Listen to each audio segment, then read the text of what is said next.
What's going on, guys? Vulkan here, and today we're taking a look at Outriders Endgame Expeditions. Now, these become available after you've beat the campaign, and they unlock a new currency for you to collect to unlock some new gear. So let's go ahead and let's take a look at these drop pods, is what they're called. So once you've beat the game, you'll unlock something called Expeditions. Now, along the top, you're going to see things called challenge tiers. These work similar to world tiers. They're going to increase your enemy and loot level. Now, the interesting thing here is you don't progress them as you kind of kill enemies and things like that. You have to progress them as you complete the highest available expedition challenge tier, which I'll show you here in one moment. Down here, you can see all of these different points of interest. The ones that are blinking are the ones that are currently available that I can go out and do. The ones that are grayed out are not available at this time, but once you go through and you complete one, or if you go and you fail one, then different ones will open back up. So this kind of keeps a little bit of randomness to what you can actually do. You can't go out and just grind one particular one over and over and over again, at least not back to back. So out here I can go and see, okay, on Boomtown, I've completed it as a bronze and my best challenge tier was a 5. Heart of the Wild, I have not completed. But then you have other special expeditions like the Drought Palace. Now, the Drought Palace is a minimum challenge tier of 4, and it costs 60 drop pod resources in order to run. Now, down here in the bottom left-hand corner, you can see I have 302 drop pod resources.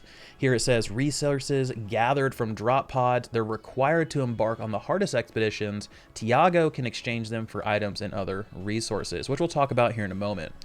But the big dog item, right? We're going through here and we're completing all of these different expeditions.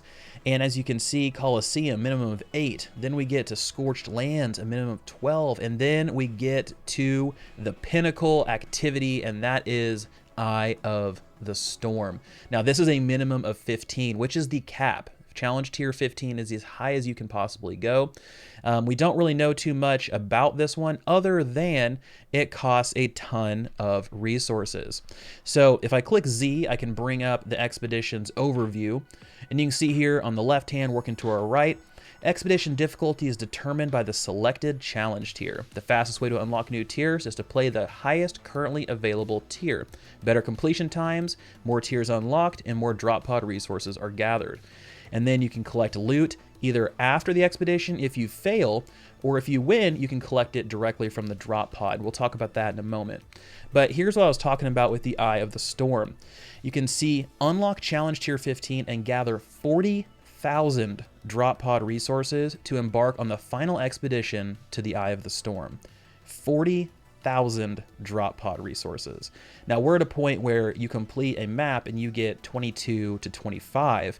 So that would take forever. So I'm guessing as you get higher up and you start doing those Scorched Lands, Colosseum and things like that, you're going to start getting maybe in the hundreds, because I can't see people grinding out 25 at a time to try to build up to 40,000.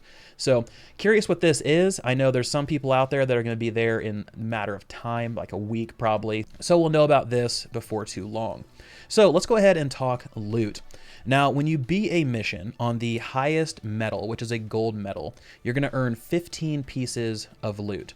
And these 15 pieces of loot are going to range from legendary, epic, and rare. They even give you percentages. So if I look at set tier 7, which is my current highest right now, my enemies and loot level are level 40. I'm level 30, so it's 10 levels above where I am. And I have to play this one in order to advance to set tier 8. But you can see here, if I do not place, I do not get a medal, then I still get a bonus reward, but I don't get any extra gear. If I get bronze, I'll get 2 chests at a legendary percentage of 0.31, epic percentage of about 50%, and rare of a little over 50%, plus a bonus reward. And it goes up from there. So really what you want to do is you want to have a build that's going to blast through these things as quickly as possible to try to get that gold medal. So let's go ahead. I talked about the loot. So let's go ahead and let's talk to our loot vendor over here. Just sitting on this box, looking bored. So, Mr. Tiago, Okay, so with these drop pod resources that you have, you can come out here and you can buy things from Tiago. So you have different pieces of gear, epics, things like this, great stuff. But then over in the Elite, you can also buy legendary pieces of gear. Now, these haven't changed since I first saw them, so I'm not entirely sure if these are static or you have to buy a piece of gear in order for it to disappear and another one to take its place. But you can see the cost of these is fairly high.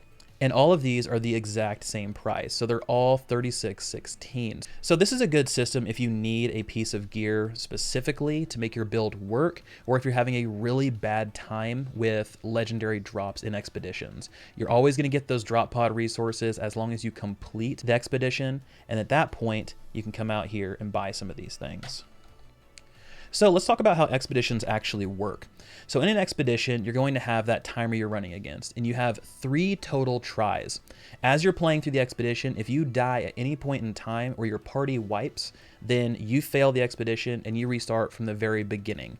So if you're at the last boss and the boss manages to kill you and your party, you restart the entire thing and you lose a try. However, there is a participation award. If you fail the expedition, you'll see a chest of loot at the beginning. So when you die and you respawn, before you kick it off, there'll be a chest of loot sitting there. Open that up. Hopefully you get something good that'll take your build to the next level and allow you to beat the expedition the next time. If you fail all 3 attempts, you're kicked back to base camp and you have to restart the entire process over again. So overall, expeditions have been really, really fun. They remind me a lot of Greater Rifts from Diablo, mixed with a little bit of Nightfall from the original Destiny. With that high risk, high reward. We die, we're kicked back to orbit.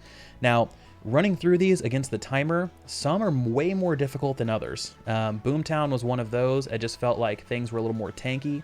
Now, Heart of the Wild, for instance, that one I got a gold medal on, and it felt extremely simple. I think I had an extra 3 or 4 minutes on the gold timer before I would have rolled over into silver. So those type of situations, you know your build works extremely well for those, so I would lean heavily into those ones. That way you know you can get some really good gear out of them. Okay guys, so that wraps up Endgame Expeditions. I hope everyone learned something from this experience. Please let me know in the comments section below. As always, thank you guys so much for your support. This has been Vulkan, and I'll talk to you next time.